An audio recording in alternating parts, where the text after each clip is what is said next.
Question है, प्रथम मनोवैज्ञानिक प्रयोगशाला की स्थापना किसने की थी? गाल्टन, हल, वुंट या वाटसन ने? ऑप्शन यहाँ पर हमारा सी सही हो जाता है, वुंट ने। अब देखते हैं कि कितने लोग ये सारे क्वेश्चन भी गलत करते हैं। तो चलिए फटाफट से रिप्लाई करते रहिए और वीडियो को ज़्यादा से ज़्यादा शेयर कीजिए। क्वेश्चन, प्रथम मनोवैज्ञानिक प्रयोगशाला की स्थापना की थी वुंट ने। ये जर्मनी के चिकित्सक थे, दार्शनिक थे, प्रधानाध्यापक थे, विल्हेल्म मैक्सिमिलियन वुंट। इनको आधुनिक मनोविज्ञान का जनक भी माना जाता है। वुंट ने मनोविज्ञान को विज्ञान माना। आपको बता दें, ये प्रायोगिक मनोविज्ञान के जनक माने जाते हैं। प्रायोगिक, ध्यान दीजिएगा, प्रायोगिक मनोविज्ञान के ये जनक माने जाते हैं। और सन 1879 में 1879 में लिपजिंग विश्वविद्यालय में मनोविज्ञान की प्रथम प्रयोगशाला स्थापित की। इसके बाद मनोविज्ञान को एक बहुत ही आदर के साथ समझा जाने लग गया। ठीक है, कोई भी क्वेश्चन आसान नहीं समझना चाहिए, और उससे रिलेटेड जितने इंपॉर्टेंट फैक्ट हैं वो अगर आपके 100% तैयार हो जाते हैं तो समझिए आपका वो क्वेश्चन तैयार हो जाता है। अगले क्वेश्चन पर आएंगे। नेक्स्ट है, बालक की प्रथम पाठशाला क्या है? एक भी क्वेश्चन गलत नहीं होना चाहिए, पूरा चैलेंजिंग वीडियो है। बालक की प्रथम पाठशाला क्या है? वेरी गुड, ऑप्शन ए सही हो जाता है, परिवार। बालक की प्रथम पाठशाला उसका परिवार, और प्रथम शिक्षक जो पूछा जाता है, प्रथम शिक्षक कौन होते हैं? उसकी माता होती, माँ होती है। परिवार में ही सबसे पहले बालक अपनी जो फंडामेंटल नीड होती है और अपने रिश्तों को वो जानना प्रारंभ करता है। तो परिवार ही बालक की प्रथम पाठशाला होती है, और उसकी प्रथम जो शिक्षिका होती है वो माँ होती है। हमारा अगला क्वेश्चन है, बालक का प्रारंभिक विकास मुख्यतः किस पर निर्भर करता है? माता पिता पर, वातावरण या परिवेश पर, विद्यालय का वातावरण या समाज? बालक का जो प्रारंभिक विकास होता है मुख्यतः निर्भर करता है, ऑप्शन ए सही हो जाता है, माता पिता पर। बालक के प्रारंभिक विकास पर उसके माता पिता का प्रभाव पड़ता है, इसलिए माता पिता बालक के प्रथम शिक्षक माने जाते हैं, और इन्हीं का असर बालक पर पड़ता है सबसे ज्यादा। निर्धन परिवारों के बच्चे जो छोटे आकार के परिवार से संबद्ध हैं, उनको विकास के बेहतर वातावरण पाने के मौके होते हैं, क्योंकि उन्हें बड़े परिवारों के निर्धन बच्चों की अपेक्षा क्या करना पड़ता है? साफ सफाई से जुड़ी कम समस्याओं का सामना करना पड़ता है।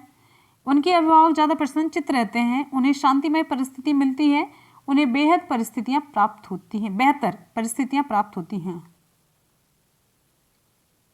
क्या ऑप्शन आपका सही होगा? ऑप्शन डी, निर्धन परिवार के वे बच्चे जो छोटे परिवार से संबंधित होते हैं वे अपना विकास और बेहतर तरीके से कर सकते हैं, क्योंकि उन्हें बेहतर वातावरण और परिस्थितियां प्राप्त होती हैं, परिवार छोटा होता है। ठीक है, चलिए अगले क्वेश्चन पर चलेंगे। नेक्स्ट हमारा क्वेश्चन है, बहुत आसान सा ऑप्शन था। मनोविज्ञान के अनुसार बाल विकास की कौन सी अवस्था सबसे जटिल व कठिन है? शैशवावस्था, किशोरावस्था, बाल्यावस्था या उपर्युक्त में से कोई नहीं? ऑप्शन बी, किशोरावस्था। आपको मैंने कल भी बताया था, स्टैनले हॉल का जो कथन है, किशोरावस्था बड़े संघर्ष, तनाव, तूफान और विरोध की अवस्था है, तो उसी आधार पर है बाल विकास की सबसे जो जटिल और कठिन अवस्था किशोरावस्था है। एक और कथन है किलपैट्रिक का है, इस बात पर कोई मतभेद नहीं हो सकता कि किशोरावस्था जीवन का सबसे कठिन काल है, तो किशोरावस्था आपका सही ऑप्शन होता है, बी। किशोर फिल इन द ब्लैंक का अनुभव कर सकते हैं। बचपन में किए गए अपराधों के प्रति डर के भाव, आत्मसिद्धि के भाव, जीवन के बारे में परितृप्त, दुश्चिंता और स्वयं से सरोकार। ऑप्शन डी सही हो जाता है, दुश्चिंता और स्वयं से सरोकार। ब्लेयर, जोन्स और सिम्पसन के अनुसार किशोर महत्वपूर्ण बनना, अपने समूह में स्थिति प्राप्त करना और श्रेष्ठ व्यक्ति के रूप में स्वीकार किया जाना चाहता है। इसके अलावा व्यवसाय चुनने की समस्या आदि के कारण वह अधिक चिंतित रहने लगता है, जो धीरे धीरे दुश्चिंता का रूप धारण कर लेती है। ये सारी चीज़ें ये किशोर अनुभव करते हैं। किशोरावस्था में बहुत सारी ऐसी क्वालिटीज़ होती हैं जो हम पढ़ते हैं कि किशोरावस्था में ये सारे लक्षण दिखते हैं, तो उसमें से एक होता है दुश्चिंता और स्वयं से सरोकार। अगले क्वेश्चन पर चलेंगे, नेक्स्ट है 14 वर्षीय देविका अपने आप से पृथक स्वनियंत्रित व्यक्ति की भावना को विकसित करने का प्रयास कर रही है। वह क्या विकसित कर रही है? 14 वर्ष की देविका है, अपने आप से पृथक स्वनियंत्रित व्यक्ति की भावना को विकसित करने का प्रयास कर रही है। स्वनियंत्रित, ऑप्शन बी स्वायत्तता। ठीक है, तो ये जो देविका है 14 वर्ष की है, तो ये किसमें है? किशोरावस्था में। किशोरावस्था में, एडोलेसेंस स्टेज में है। तो इस अवस्था के बालक और बालिकाओं में शारीरिक और मानसिक स्वतंत्रता की प्रबल भावना होती है। कोलसनिक का कथन है कि किशोर प्रौढ़ों को अपने मार्ग में बाधा समझते हैं, जो उसे अपनी स्वतंत्रता का लक्ष्य प्राप्त करने से रोकता है। तो ये स्वनियंत्रित व्यक्ति की भावना को विकसित कर रही है, अपने आप से पृथक, यानी कि स्वायत्तता चाहती है, ऑटोनॉमी चाहती है, ये विकसित कर रही है खुद से ही। अगला, खेल के माध्यम से बालक अपने संवेगों पर नियंत्रण करना सीख जाता है। तो यह विकास निम्न में से कौन सा है? सामाजिक विकास, शारीरिक, संवेगात्मक या कोई नहीं? अपने संवेगों पर नियंत्रण करना सीख जाता है। वेरी गुड, ऑप्शन सी सही हो जाता है, संवेगात्मक विकास। खेल के माध्यम से बालक का सामाजिक, शारीरिक और संवेगात्मक तीनों क्षेत्रों का विकास होता है। और यदि वह खेल के माध्यम से अपने संवेगों पर नियंत्रण करना सीख जाता है तो यह संवेगात्मक विकास होगा। जबकि अगर सहयोग हुआ, सौहार्द आदि की भावना विकसित होती है तो यह सामाजिक विकास होता है। शारीरिक, उसके शरीर का विकास, ये बहुत ही क्लियर है। अगले क्वेश्चन पर आते हैं। नेक्स्ट हमारा क्वेश्चन है, अगला हमारा क्वेश्चन है, निम्नलिखित में से कौन सी परिस्थिति में बच्चे का संवेगात्मक एवं सामाजिक विकास अच्छे से होगा? ऑप्शन आप सभी के सामने, कौन सा ऑप्शन सही होगा? ठीक है, चलिए आराम से पढ़ लीजिए, आपको हम 2 से 4 सेकंड का टाइम देंगे। वेरी गुड, ऑप्शन यहां पर हमारा ए सही हो जाता है। जब बच्चे को महत्वपूर्ण माना जाए, उसकी भावनाओं का सम्मान किया जाए। देखिए, बच्चे का उचित सामाजिक और संवेगात्मक विकास के लिए मतलब तभी संभव है जब ये समझा जाए कि बच्चे को मतलब इंपॉर्टेंस दी जाए, उसकी भावनाओं का सम्मान किया जाए और उसे उचित एनवायरनमेंट दिया जाए। जब भी बच्चे को आप सेंटर में रखेंगे, ध्यान दीजिएगा, ये मनोविज्ञान कहता है कि बाल केंद्रित शिक्षा, बालक को केंद्र में रख करके जब आप कुछ भी करेंगे तो उसका विकास अच्छे तरीके से होगा। हमेशा ध्यान दीजिएगा, जब बच्चे को महत्वपूर्ण माना जाएगा तभी उसका विकास अच्छे तरीके से होगा। अगले क्वेश्चन पर हम चलेंगे। नेक्स्ट है, निम्नलिखित में से कौन सा एक सही क्रम है? ये क्वेश्चन आपके एग्जाम में पूछा गया है, आपको बताना है चारों विकल्प में। अंडाणु, शुक्राणु, ब्लास्टोसिस्ट, युग्मनज। आपको कॉन्सेप्ट पता होना चाहिए। अंडाणु, शुक्राणु, ऑप्शन यहां पर हमारा डी सही हो जाएगा। अंडाणु शुक्राणु दोनों मिलते हैं तो युग्मनज का निर्माण होता है, जिसे हम कहते हैं जायगोट। फिर उसमें जब आगे डिवीजन होता है तो ब्लास्टोसिस्ट बनता है। ठीक है, तो ये आपका विकल्प डी सही हो जाएगा। ठीक है, अगले क्वेश्चन पर हम चलेंगे। फिर इसके बाद में ये जब यहाँ से युग्मनज बनता है, फिर इसके बाद यहाँ पर युग्मनज बन गया, ये अंडाणु मिलते हैं, फिर यहाँ पर शुक्राणु मिल जाता है। ठीक है, तो दोनों जब मिल जाते हैं तो जायगोट का निर्माण होता है। जायगोट का निर्माण जब जायगोट में आपस में यहाँ पर मतलब यू स्टार्ट हो जाता है, क्लीवेज वगैरह स्टार्ट हो जाता है। कहने का मतलब यहाँ पर जब डिवीजन स्टार्ट हो जाता है फिर आगे शिशु के बनने की क्रिया प्रारंभ हो जाती है। अगले क्वेश्चन पर हम चलेंगे। नेक्स्ट है, आनुवांशिकता को सामाजिक संरचना माना जाता है। आनुवांशिकता को फिल इन द ब्लैंक यहाँ पर होगा, गत्यात्मक, स्थिर, प्राथमिक या गौड़। बहुत इंपॉर्टेंट क्वेश्चन है, इंपॉर्टेंट है ये। ऑप्शन बी स्थिर। वंशानुक्रम या आनुवांशिक गुण प्रत्येक व्यक्ति को अपने माता पिता से प्राप्त होता है, जो कि स्थिर होता है। वातावरणीय प्रभाव से इन गुणों को दिशा व दशा मिलती है, इसलिए वातावरण सामाजिक संरचना का गत्यात्मक पहलू। जब भी हम वातावरण की बात करेंगे, आपको यही हमें बताना था, वातावरण की जब बात करेंगे तो ये गत्यात्मक पहलू के अंतर्गत आएगा, लेकिन जब आनुवांशिकता की बात करते हैं तो स्थिर पहलू के अंतर्गत आता है। ध्यान रखिएगा, दोनों चीजें इंपॉर्टेंट। आनुवांशिकता जो हेरिडिटी होती है वो स्थिर होती है, लेकिन जो वातावरण होता है ये गत्यात्मक होता है। आपको दोनों चीजें हमको यहाँ पर बतानी थी। अगले क्वेश्चन पर आएंगे हम। नेक्स्ट हमारा क्वेश्चन आप सभी के लिए है, बच्चों की सोच अमूर्तता की अपेक्षा मूर्त अनुभवों एवं प्रत्ययों से होती है, यह अवस्था कौन सी है? वेरी गुड, 7 से 12 वर्ष, 12 से लेकर के वयस्क तक, या 2 से 7, या जन्म से 2 वर्ष। अमूर्तता की अपेक्षा मूर्त अनुभवों और प्रत्ययों से होती है। एक मूर्त अनुभव और कॉन्सेप्ट से। ऑप्शन ए 7 से लेकर के 12 वर्ष, 7 से 12 वर्ष की अवस्था। जीन पियाजे के अनुसार बालक की जो 7 से 12 वर्ष की अवस्था होती है मूर्त संक्रियात्मक अवस्था है। मूर्त संक्रियात्मक अवस्था या हम कहते हैं ठोस संक्रिया अवस्था, जिसमें बालकों की सोच अमूर्तता की अपेक्षा मूर्त अनुभव जो प्रत्यक्ष में वो देखते हैं और एक कॉन्सेप्ट से होती है। बालक मूर्त वस्तुओं के संबंध में अनेक विभिन्न प्रकार की तार्किक संक्रियाएं करने लग जाता है, तर्क लगाना शुरू कर देता है। अगले क्वेश्चन पर चलेंगे हम। नेक्स्ट हमारा क्वेश्चन है, पियाजे ने क्षमताओं और योग्यताओं को यह नाम दिया। बहुत इंपॉर्टेंट, मोस्ट इंपॉर्टेंट क्वेश्चन है। अगर पियाजे की अवस्थाओं से रिलेटेड क्वेश्चन ना पूछा जाए तो ये क्वेश्चन पूछा जाता है। पियाजे आते जरूर हैं।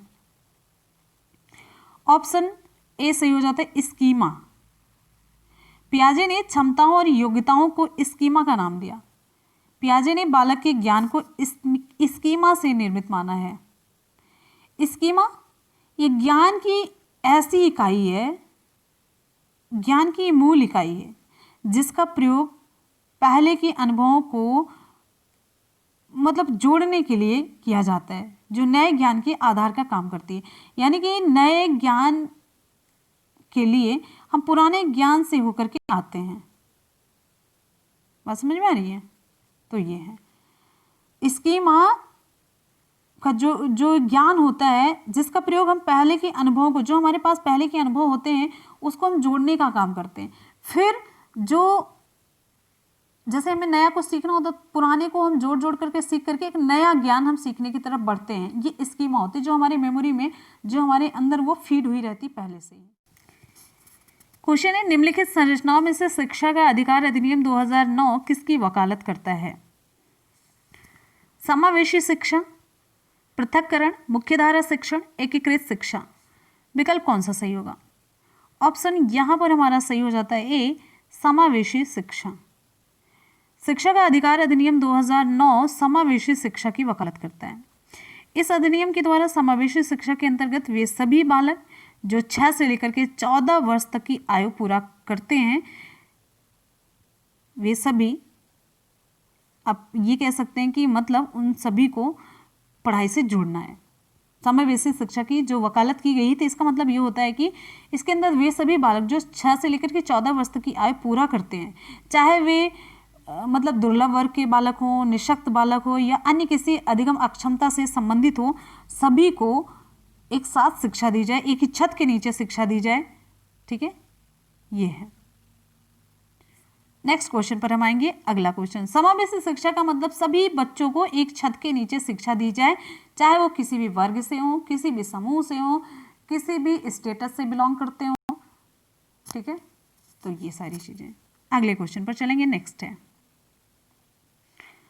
राष्ट्रीय पाठचर्या की रूपरेखा 2005 के अनुसार गणित शिक्षण का मुख्य उद्देश्य क्या है?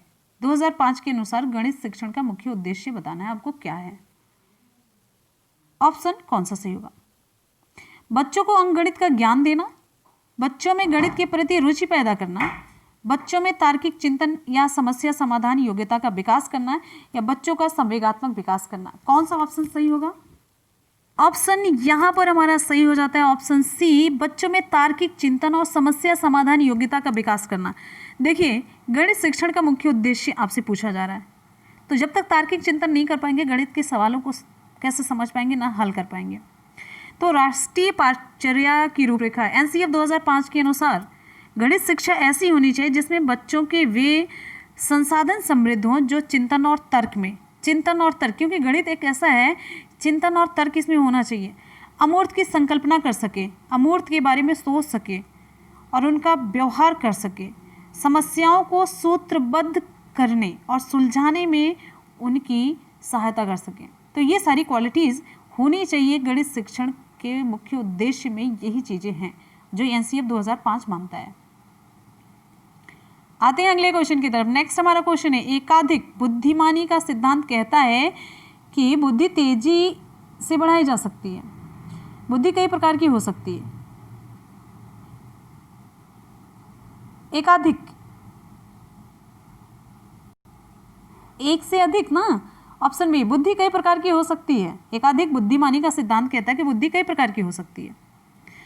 हावर्ड गार्डनर ने कहा कि बुद्धि का स्वरूप एकाकी ना हो करके बहुप्रकारी होता है। भाई बहुत प्रकार का होता है, बहुत प्रकारी होता है। इन्होंने कुल 7 तरह की बुद्धि बताई है और ये सातों बुद्धि परस्पर एक दूसरे से स्वतंत्र होती हैं, एक दूसरे से स्वतंत्र होती हैं और प्रत्येक के जो एक्टिव होने के ढंग हैं अलग अलग होते हैं।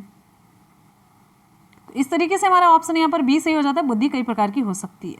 अगला क्वेश्चन है, आरबी कैटल की तरल बुद्धि तुल्य है किसके? आरबी कैटल, बुद्धि का तरल ठोस सिद्धांत कैटल के द्वारा दिया गया ना। ऑप्शन यहाँ पर हमारा ए सही हो जाता है, वंशानुगत कारकों के तुल्य है। ऑप्शन ए सही हो जाता है। आरबी कैटल के अनुसार तरल बुद्धि का जो निर्धारण होता है वंशानुगत कारकों के द्वारा होता है। तरल बुद्धि का जो निर्धारण होता है वंशानुगत कारकों के द्वारा होता है और ये प्रौढ़ावस्था में उम्र के साथ घटती है। कैटल के अनुसार तरल बुद्धि से मतलब है तर्क के आधार पर, हमने आपको कल ही बताया था, तर्क या तरल और ठोस बुद्धि दोनों का अलग अलग मैंने बताया था। तो तरल बुद्धि का मतलब है तर्क के आधार पर नवीन समस्याओं को हल करना, और ठोस का है कि पूर्व ज्ञान के आधार पर नवीन समस्याओं को हल करना।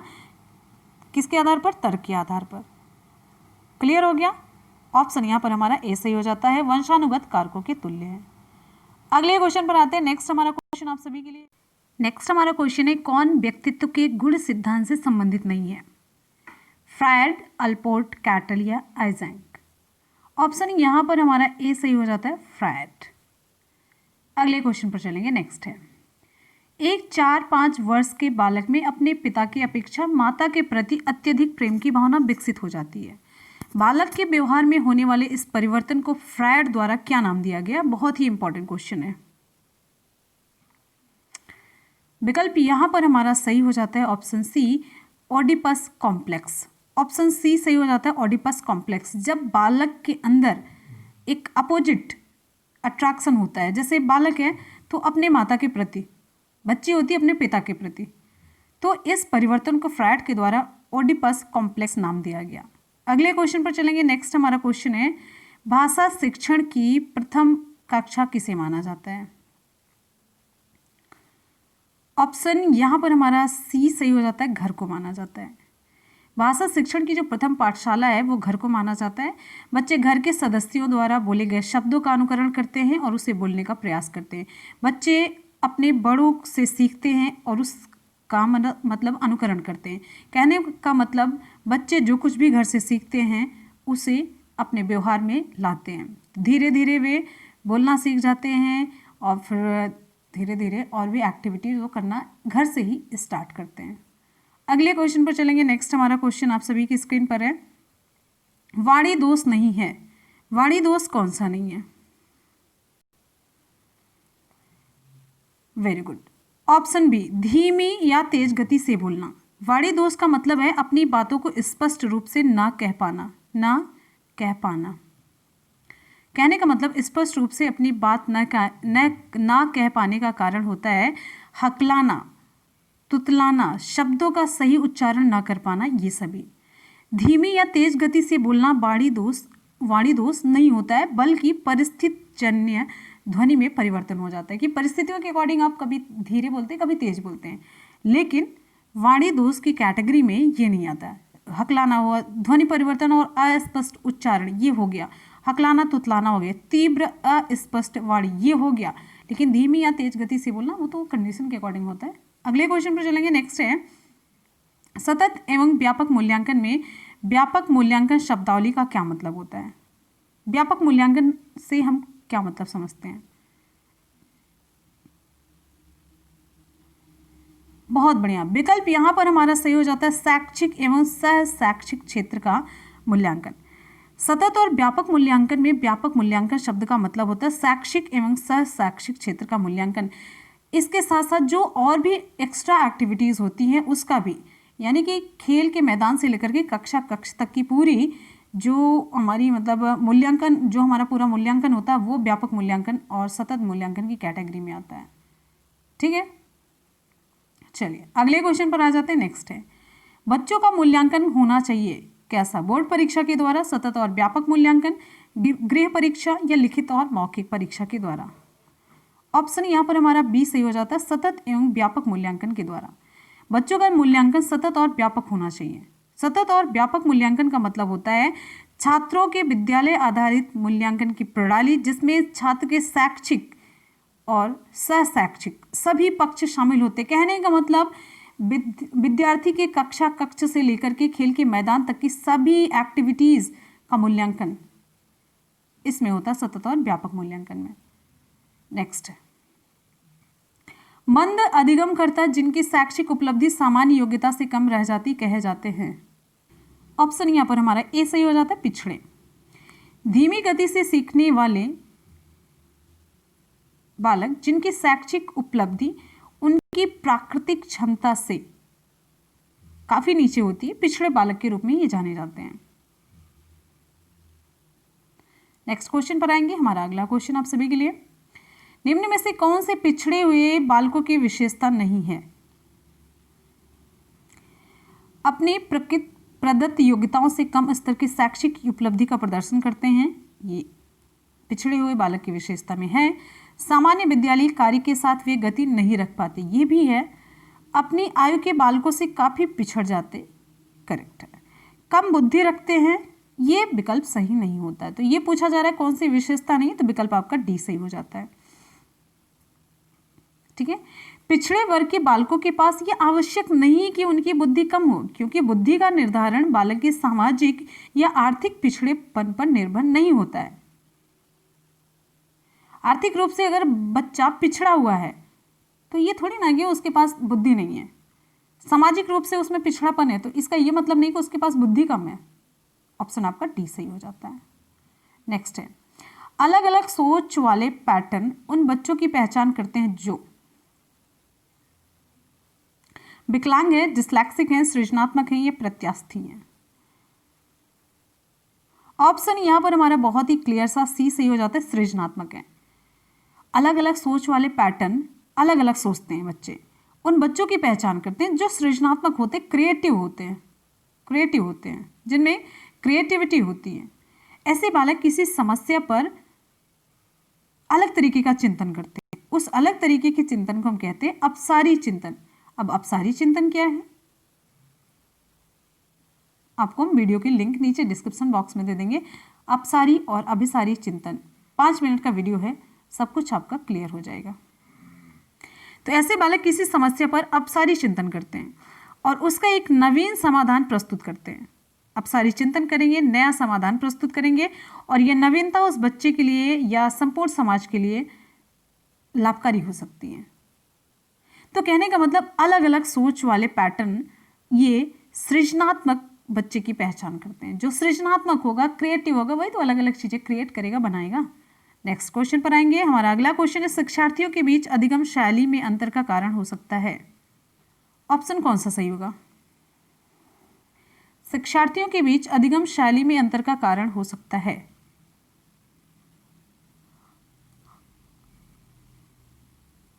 ऑप्शन बी, शिक्षार्थी द्वारा अपनाई गई विचारणा नीति। विचारणा नीति यानी कि शिक्षार्थी के द्वारा जो सोचने समझने के तरीकों के कारण अधिगम शैली में भिन्नता पाई जाती है। विचारणा नीति सोचने समझने की नीति है, सोचने समझने से मतलब है यहाँ पर। ठीक है, तो शिक्षार्थियों के द्वारा जब सोचने के तरीके अलग अलग होंगे तो उनकी अधिगम शैली में अंतर होगा। क्लियर, बहुत ही अच्छा सा ऑप्शन, ऑप्शन बी सही हो जाता है। नेक्स्ट हमारा क्वेश्चन, निम्न में से एक भी क्वेश्चन किसी का गलत नहीं होना चाहिए, एक भी क्वेश्चन गलत नहीं होना चाहिए, ये माइंड में रखना है आप लोगों को। निम्न में से कौन सा अधिगम के पठार का कारण नहीं है? अधिगम का पठार, प्रेरणा की सीमा, यहां पर पूछा जा रहा है कारण नहीं है। विद्यालय का असहयोग, शारीरिक सीमा, ज्ञान की सीमा। Very good. ऑप्शन यहाँ पर हमारा बी सही हो जाता है, विद्यालय का असहयोग ये अधिगम के पठार का कारण नहीं है। सीखने की मात्रा और समय, अब समय के साथ कितना सीख रहे हैं उसके आधार पर जो एक चित्र बनाया जाता है, रेखा चित्र, उसे ही हम कहते हैं, उस रेखा चित्र पर जो हमें वक्र मिलता है उसी को हम कहते हैं, क्या कहते हैं, अधिगम वक्र कहते हैं। अधिगम वक्र कहते हैं। अधिगम वक्रों में कभी कभी ये देखा जाता है कि अधिगम वक्र का कुछ भाग जो है बहुत ही कम उन्नति को प्रदर्शित करता है, बहुत ही कम नगण्य, उन्नति होती ही नहीं, रुक जाता है। तो इस भाग को हम कहते हैं, इस प्रकार के भाग को क्या कहते हैं हम, अधिगम का पठार कहते हैं। अधिगम का पठार कहते हैं। बात समझ में आई? अधिगम पठार बनने के कई कारण हो सकते हैं, जैसे जो सीखने वाला है, अधिगमकर्ता की आवश्यकता कैसी है, आवश्यकता होगी तो सीखेगा, नहीं तो नहीं सीखेगा। ध्यान, अगर वो ध्यान लगा रहे तभी सीख पाएगा, तभी उसमें उन्नति होगी, नहीं तो नहीं होगी। रुचि, उत्साह, वातावरणीय जो डिस्टरबेंस होता है उसकी वजह से भी पठार आ जाता है। थकान होता है, मनोशारीरिक सीमा होती है, ज्ञान की सीमा होती है, लेकिन विद्यालय का असहयोग इसका कारण नहीं है। अगले क्वेश्चन पर चलेंगे। नेक्स्ट है, प्रयास व त्रुटि में सबसे महत्वपूर्ण क्या है? प्रयास और त्रुटि में सबसे महत्वपूर्ण, अभ्यास, प्रेरणा, लक्ष्य या वाद विवाद। ऑप्शन यहाँ पर हमारा सी सही हो जाता है, लक्ष्य है। ऑप्शन सी, प्रयास व त्रुटि में सबसे महत्वपूर्ण लक्ष्य होता है। थॉर्नडाइक ने दिया था ना प्रयास और त्रुटि का सिद्धांत, तो थॉर्नडाइक ने अपने प्रयोग में पाया कि बिल्ली भोजन रूपी लक्ष्य प्राप्त करने के लिए ही कई बार ये प्रयास और त्रुटि करती है। अगर लक्ष्य नहीं होगा तो वो प्रयास ही नहीं करती, जब प्रयास नहीं करती तो त्रुटि होती ही नहीं, और फिर फाइनली वो लक्ष्य को प्राप्त करने में सफल हो जाती है। इसीलिए थॉर्नडाइक ने लक्ष्य को प्रयास और त्रुटि सिद्धांत का एक तरीके से आप कह सकते हैं कि केंद्र बिंदु माना है, केंद्रीय तत्व माना है। लक्ष्य, अगर आपके एग्जाम में कभी पुनर्बलन आ जाता है तो वो भी सही होगा। लक्ष्य कहिए या पुनर्बलन कहिए, दोनों एक ही है। लक्ष्य या विकल्प में पुनर्बलन आ जाता है तभी आपको कंफ्यूज नहीं होना है। ठीक, चलिए आ जाते हैं हम अगले क्वेश्चन पर। नेक्स्ट हमारा क्वेश्चन, उम्मीद है कि आपको ये वीडियो पसंद आ रहा होगा। क्वेश्चन अगर पसंद आ रहा हो तो फटाफट से वीडियो को लाइक और दोस्तों में शेयर कर दीजिए एक बार जल्दी से, जिससे कि सभी तक वीडियो पहुंच सके और आपके लाइक से हमें मोटिवेशन मिल जाए। भाई लाइक तो कर दीजिए। फ्री ऑफ कॉस्ट क्लासेस हैं, बिल्कुल भी फ्री है, बस आपको पढ़ना है, मेहनत करके पढ़ना है, ईमानदारी से पढ़ना है, हिम्मत से पढ़ना है, एक सीट आपकी पक्की करनी है। अगला हमारा क्वेश्चन है, सीखने के प्रयास और भूल सिद्धांत के प्रतिपादक कौन है? कोहलर, थॉर्नडाइक, पैवलव या स्किनर? ऑप्शन यहाँ पर हमारा बी सही हो जाता है, थॉर्नडाइक। अभी मैंने आपको बताया सीखने के प्रयास और भूल सिद्धांत का प्रतिपादन थॉर्नडाइक के द्वारा किया गया। इसके प्रतिपादक थॉर्नडाइक थे और इसे किस नाम से जाना जाता है? उद्दीपक अनुक्रिया सिद्धांत। उद्दीपक अनुक्रिया सिद्धांत, ठीक है। इसके लिए थॉर्नडाइक ने बिल्ली पर प्रयोग किया था। किस जानवर पर किया था? बिल्ली पर प्रयोग किया था। और इस सिद्धांत के अनुसार त्रुटि करते रहने से धीरे धीरे कार्य करने की मैच्योरिटी आ जाती है और इंसान अपने लक्ष्य पर पहुंच जाता है, अपने लक्ष्य को प्राप्त कर लेता है। अगले क्वेश्चन पर आएंगे। कक्ष का वातावरण कैसा होना चाहिए? शांत होना चाहिए, शोरगुल से भरा, अनुशासन से पूर्ण या मित्रतापूर्ण होना चाहिए? अब आप कहेंगे कि शांत होना चाहिए। अब आसान सा क्वेश्चन भले, लेकिन रिप्लाई बहुत अलग अलग आएगी। सही रिप्लाई आपकी आ जाती है ऑप्शन डी, कक्ष का वातावरण मित्रतापूर्ण होना चाहिए। क्वेश्चन आसान सा देखने मिला, अरे ये कौन सा क्वेश्चन, गलत करके हम चले आए, यही होता है लास्ट में, ये गलती हो जाती है। तो मित्रतापूर्ण होगा, ये नहीं कि कक्ष का वातावरण शांत होना चाहिए। कक्ष का जो वातावरण है सहयोगात्मक और मित्रतापूर्ण होना चाहिए। सामाजिक अंतःक्रिया वहां पर होनी चाहिए, जिससे कि विद्यार्थी बिना किसी हिचकिचाहट के अपनी समस्याओं को शिक्षक के समक्ष प्रस्तुत कर सके। जब तक सहयोगात्मक वातावरण नहीं होगा, मित्रतापूर्ण वातावरण नहीं होगा, तब तक शिक्षक और छात्रों के बीच इंटरेक्शन नहीं होगा, तब तक छात्र अपनी समस्या को नहीं पूछ सकते। जब तक अपनी समस्या शिक्षक के सामने छात्र नहीं रख सकते, तब तक कुछ हल निकलने वाला नहीं होता है। अगले क्वेश्चन पर आ जाते हैं। नेक्स्ट हमारा क्वेश्चन है, निम्न में से कौन सा शिक्षण अधिगम का स्तर नहीं है? स्मृति स्तर, अवबोध स्तर, परावर्ती या दूरवर्ती स्तर। ऑप्शन यहाँ पर हमारा डी सही हो जाता है, दूरवर्ती स्तर। तो शिक्षण अधिगम का जो स्तर है 3 होता है, स्मृति स्तर, अवबोध स्तर, परावर्ती स्तर। स्मृति स्तर मेमोरी लेवल, अवबोध स्तर अंडरस्टैंडिंग लेवल होता है। फिर ये परावर्ती रिफ्लेक्टिव लेवल। अगले क्वेश्चन पर आते हैं, नेक्स्ट है, श्यामपट्ट पर लिखते समय सबसे महत्वपूर्ण क्या है? अच्छी लिखावट, लेखन में स्पष्टता, बड़े अक्षरों में लिखना, छोटे अक्षरों में लिखना, क्या सबसे जरूरी है? वेरी गुड, लेखन में स्पष्टता होनी चाहिए, ऑप्शन बी। श्यामपट्ट लेखन का सबसे महत्वपूर्ण घटक लेखन में स्पष्टता होती है, जिससे कि छात्र श्यामपट्ट पर लिखी गई विषय वस्तु को आसानी से और अच्छी तरीके से कम समझ तो सके, पढ़ तो सके, आसानी से सुगमतापूर्वक वो पढ़ सके। अच्छी लिखावट का क्या मतलब है? स्पष्ट ही नहीं है, बड़े अक्षर में लिख दिए, छोटे अक्षर, इसका कोई मतलब नहीं। जो भी लिखाओ स्पष्ट लिखाओ, समझ में आ जाए, पढ़ा जा सके। अगले क्वेश्चन पर आएंगे। नेक्स्ट हमारा क्वेश्चन है, आप किसी कक्षा में पाठ पढ़ाते हैं और एक विद्यार्थी विषय से असंबद्ध एक प्रश्न पूछता है, आप क्या करेंगे? उसे अनुमति देंगे? अनुमति नहीं देंगे, गैर अनुशासित समझकर दंडित करेंगे, कक्षा के बाद प्रश्न का उत्तर देंगे। विकल्प डी सही हो जाता है। आसान सा क्वेश्चन था और रिप्लाई आपको थोड़ा सा समझ करके देनी चाहिए। कक्ष में शिक्षण प्रक्रिया के दौरान विषय वस्तु से अगर हट करके प्रश्न पूछा जाता है तो अध्यापक द्वारा कक्षा के बाद प्रश्न का उत्तर देना सबसे बढ़िया होता है, जैसे कि कक्ष के शिक्षण प्रक्रिया में किसी प्रकार का अवरोध ना आए और एक तरीके से डिसिप्लिन वे में शिक्षण कार्य चलता रहे, डिसिप्लिन मेंटेन रहे, क्योंकि उससे रिलेटेड है नहीं तो सभी बच्चों को उसमें इंटरेस्ट आएगा नहीं, इंटरेस्ट नहीं आएगा तो वो हू हल्ला करेंगे, मतलब कक्षा में अनुशासन मेंटेन नहीं होगा। तो बच्चे के अंदर उत्सुकता है, जानने की चाह है, तो शिक्षक को ही वो बताना है, तो शिक्षक बाद में बताएं। अगले क्वेश्चन पर चलेंगे। नेक्स्ट है, सीखने की खेल विधि उपयोगी होती है। सीखने की खेल विधि उपयोगी होती है बाल्यावस्था हेतु, पूर्व बाल्यावस्था, युवावस्था या परिपक्वता अवस्था।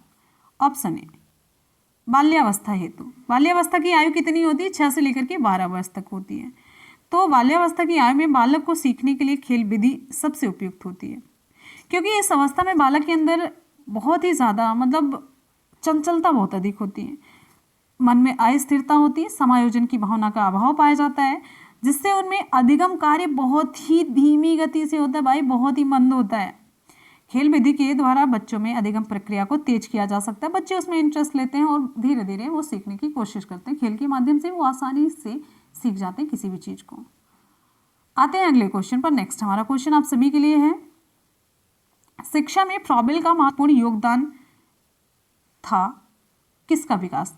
व्यावसायिक स्कूल का, public school, kindergarten, Latin school. Option C सही हो जाता है, किंडरगार्टन। तो शिक्षा के क्षेत्र में फ्रॉबेल का जो महत्वपूर्ण योगदान था, किंडरगार्टन का विकास था। किंडरगार्टन का शाब्दिक अर्थ होता है बच्चों का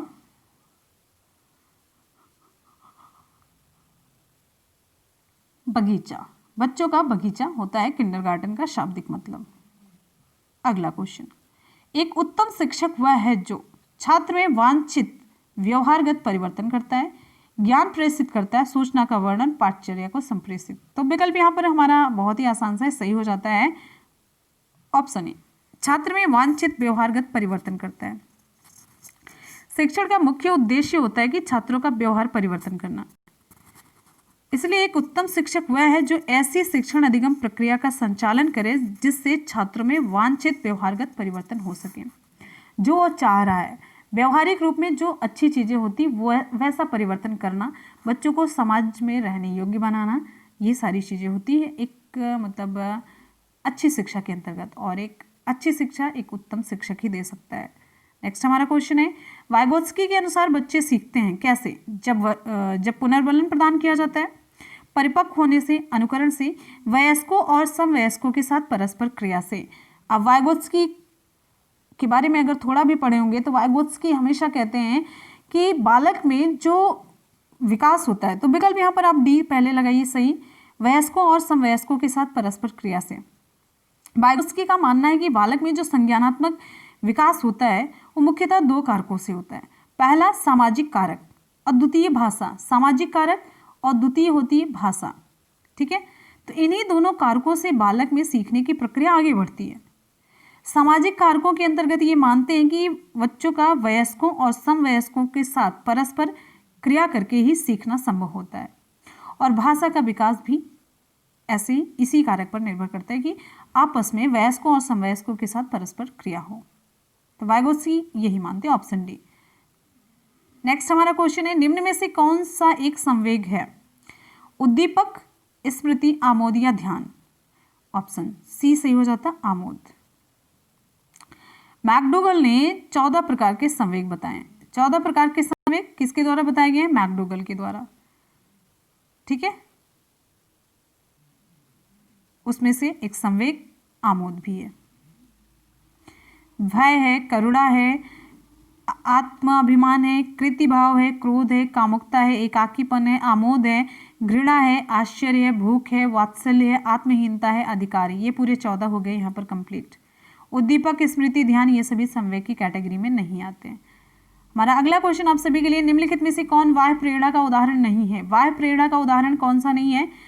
वेतन, प्रशंसा, जुनून या पदोन्नति? ऑप्शन सी जुनून। बाह्य प्रेरणा में बालक किसी कार्य को अपनी स्वयं की इच्छा से ना करके किसी दूसरे की इच्छा या बाह्य प्रभाव, आप कह सकते हैं बाह्य प्रभाव के कारण करता है। इस कार्य को करने से उसे किसी वांछनीय निश्चित लक्ष्य की प्राप्ति हो जाती है। वेतन हुआ, पदोन्नति हुआ, प्रशंसा हुआ, पुरस्कार हुआ, कंपटीशन हुआ, ये सभी बाह्य प्रेरणा के उदाहरण हैं। लेकिन जुनून हुआ, जुनून हो गया, रुचि हो गया, रुचि, जिज्ञासा, ये सभी आंतरिक प्रेरणा के उदाहरण हैं। अंदर से जब प्रेरणा होती है ना, तब ये सब निकलता है। अगले क्वेश्चन पर चलेंगे। नेक्स्ट है, प्रभावी और स्थायी शिक्षा ग्रहण करने के लिए विद्यार्थी के पास क्या होना चाहिए? केवल शिक्षा प्राप्त करने के अवसर, योग्यता और अभिप्रेरणा का वांछित स्तर, केवल उपयुक्त बौद्धिक स्तर या केवल सीखने की योग्यता? ऑप्शन बी सही हो जाता है, योग्यता और अभिप्रेरणा का वांछित स्तर। प्रभावी और स्थायी शिक्षा ग्रहण करने के लिए विद्यार्थी के पास योग्यता और अभिप्रेरणा का वांछित स्तर होना आवश्यक है। योग्यता भी होनी चाहिए और साथ साथ में आपके अंदर एक अभिप्रेरणा होनी चाहिए। योग्यता जो है अधिगम के लिए एक आपका बैकग्राउंड तैयार करती है, योग्यता सीखने के लिए बैकग्राउंड तैयार करती है, और अभिप्रेरणा मोटिवेशन अधिगम के लिए आपको एक्टिव बनाती है, क्रियाशील बनाती है। जब तक आप क्रियाशील नहीं होंगे आप कुछ भी नहीं सीख सकते, इसीलिए दोनों का होना बहुत ही ज़रूरी है। बात समझ में आ गई? उम्मीद है आपको वीडियो पसंद आ रहा है। अगले क्वेश्चन पर चलते हैं। फुल कॉन्सेंट्रेशन के साथ आप लोग रिप्लाई करते रहिए। हमारा अगला क्वेश्चन है, निम्नलिखित द्वितीयक पुनर्बलन का एक उदाहरण है। द्वितीयक पुनर्बलन, आइसक्रीम, पोशाक, धन या रस? ऑप्शन सी सही हो जाता है, धन है, धन, मनी। ये द्वितीयक पुनर्बलन का एक उदाहरण है। जबकि आइसक्रीम हुआ, पोशाक हुआ, रस हुआ, ये सभी भोजन आदि ये सभी प्राथमिक पुनर्बलन के उदाहरण है। भोजन भी प्राथमिक पुनर्बलन है। प्राथमिक पुनर्बलन बालक की जैविक आवश्यकताओं को प्रभावित करते हैं। बहुत ही इंपॉर्टेंट फैक्ट बता रहे हैं, जो प्राथमिक होते हैं वो बालक की जैविक आवश्यकताओं को प्रभावित करते हैं, जबकि द्वितीयक पुनर्बलन बालक के सामाजिक, नैतिक, इन सभी आवश्यकताओं को प्रभावित करते हैं। जो द्वितीयक या गौड़ पुनर्बलन है वो उद्दीपक या उत्तेजक जो वास्तव में प्रबलन नहीं होता लेकिन बार बार पुनरावृत्ति के कारण प्रबलन बन जाता है, उसे हम द्वितीयक पुनर्बलन कहते हैं। वो इंपॉर्टेंट तो नहीं होता लेकिन बार बार उसकी पुनरावृत्ति जब हो जाती है तो वो भी एक इंपॉर्टेंट फैक्टर बन जाता है कि मतलब हाँ पुनर्बलन का, तो उसे ही हम कहते हैं द्वितीयक पुनर्बलन। बहुत ही एक जो माइन्यूट सा डिफरेंस मैंने आपको बताया, बड़ा सॉलिड ही। जो प्राथमिक पुनर्बलन होता है बालक की जैविक आवश्यकताओं को प्रभावित करता है, जो द्वितीयक होता है सामाजिक, नैतिक, इन सभी आवश्यकताओं को वो प्रभावित करता है। अगले क्वेश्चन पर हम चलेंगे। नेक्स्ट हमारा क्वेश्चन है, जन्मजात व्यक्तिक गुणों का योगफल क्या है? समानता है, निरंतरता, वंशानुक्रम, युयुत्सा? Option C वंशानुक्रम, heredity. जन्मजात, यहाँ पर फिल इन द ब्लैंक होगा, तो वंशानुक्रम जन्मजात व्यक्तिगत गुणों का योगफल है। सिंपल से, अनुवांशिकता का विकास शारीरिक और मानसिक गुणों के संचरण से होता है। शारीरिक और मानसिक गुणों के संचरण से होता है, जो माता पिता से बच्चों में जीन्स के माध्यम से प्रवेश करता है। इसी के कारण वंशानुक्रम का निर्धारण भी होता है। ठीक है, तो फ्रेंड्स यहाँ पर आज के क्वेश्चन हो जाते हैं कंप्लीट। आपको कैसे लगे हमेशा की तरह अपना फीडबैक जरूर दीजिएगा। और लास्ट में चलते हैं, सभी क्वेश्चन का कर लेंगे हम जल्दी से सुपरफास्ट रिवीजन। स्टार्ट होता है सुपरफास्ट रिवीजन, तो आप लोग जल्दी से फटाफट से रिप्लाई करते रहेंगे जल्दी से, और एक भी क्वेश्चन गलत नहीं होना चाहिए। 100% आपको स्कोर करना है, 100%। अगर अभी तक कुछ गलत हुआ तो 100% आप सुपरफास्ट रिवीजन के पोर्शन में कंप्लीट करेंगे। प्रथम मनोवैज्ञानिक प्रयोगशाला की स्थापना किसने की थी? ऑप्शन सी सही हो जाता है, विलियम वुंड ने। क्वेश्चन ए, बालक की प्रथम पाठशाला है? ऑप्शन ए, परिवार। बालक का प्रारंभिक विकास मुख्यतः किस पर निर्भर करता है? ऑप्शन ए, माता पिता पर।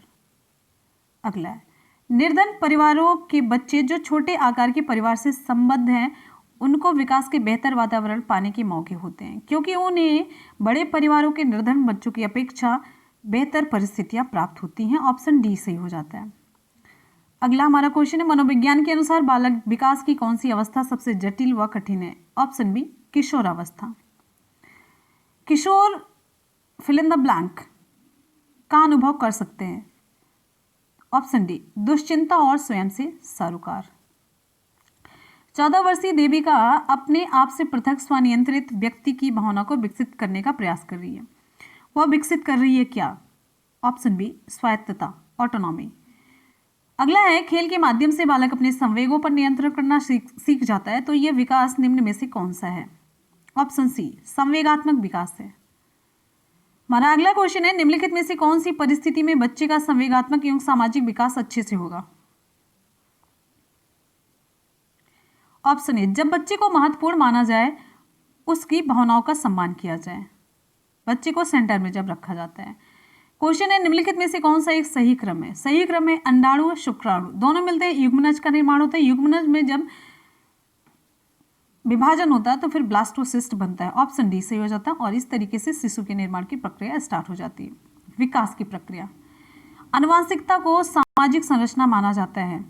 आनुवांशिकता को स्थिर, ऑप्शन बी, स्थिर सामाजिक, फिल इन द ब्लैंक होगा, स्थिर सामाजिक संरचना माना जाता है। अगला क्वेश्चन है, बच्चों की सोच अमूर्तता की अपेक्षा मूर्त अनुभवों एवं प्रत्ययों से होती है, यह अवस्था कौन सी है? ऑप्शन ए हमारा सही हो जाता है, 7 से 12 वर्ष तक की है।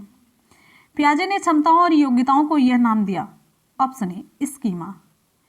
लॉरेंस कोहलबर्ग के सिद्धांत में कौन सा स्तर नैतिकता की अनुपस्थिति को सही अर्थ में सूचित करता है? ऑप्शन सी, स्तर 1। निम्नलिखित संरचनाओं में से शिक्षा का अधिकार अधिनियम 2009 किसकी वकालत करता है? ऑप्शन ए, समावेशी शिक्षा।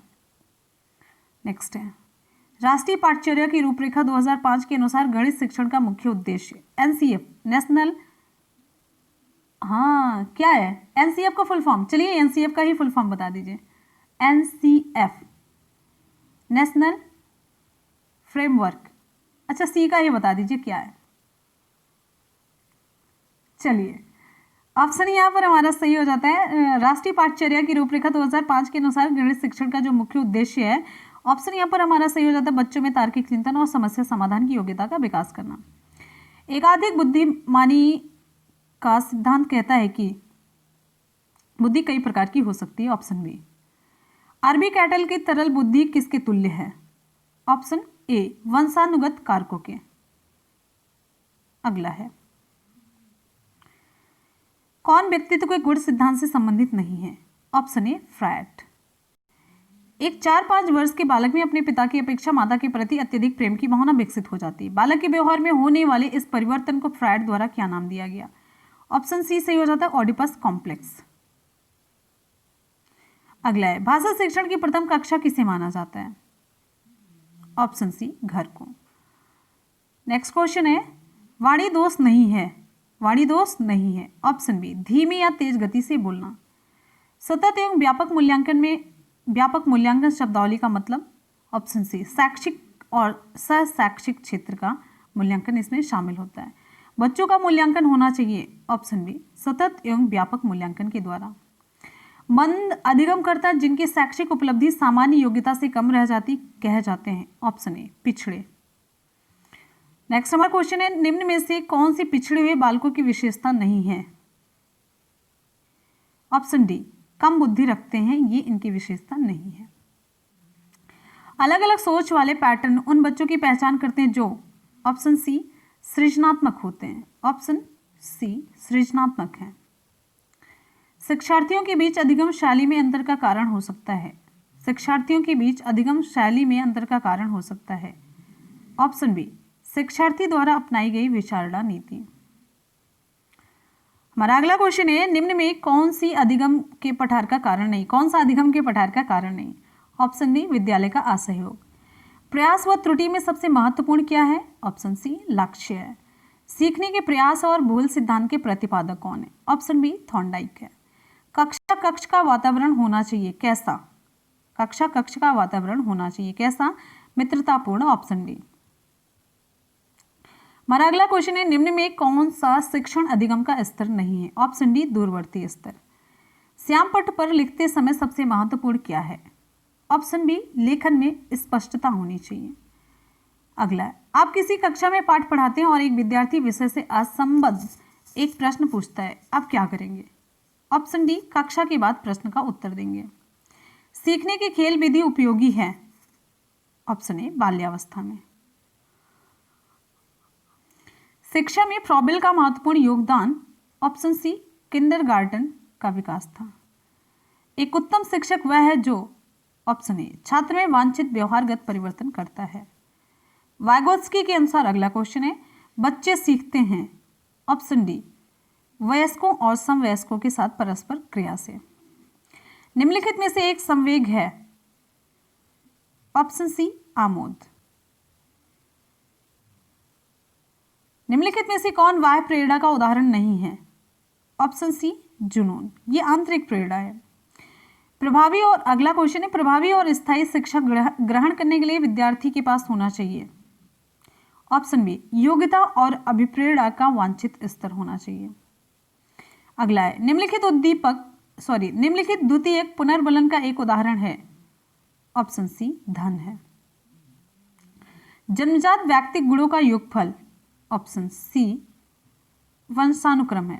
अगर यहाँ पर आप फिल इन द ब्लैंक भी करेंगे, वंशानुक्रम जन्मजात व्यक्तिगत गुणों का योगफल है, या आप ऐसे पूछ सकते हैं जन्मजात व्यक्तिगत गुणों का योगफल है वंशानुक्रम, ऑप्शन सी। तो फ्रेंड्स इसी के साथ ही आज की क्लास कंप्लीट होती है और हम लोगों ने इसका साथ साथ में सुपरफास्ट रिवीजन भी देख लिया। अब आ जाते हैं लास्ट में आज के सवाल की तरफ। हमारा आज का सवाल आप सभी के लिए सीखने के प्रयास और भूल सिद्धांत का प्रतिपादन किसने किया? कोहलर, थॉर्नडाइक, पैवलोव या स्किनर?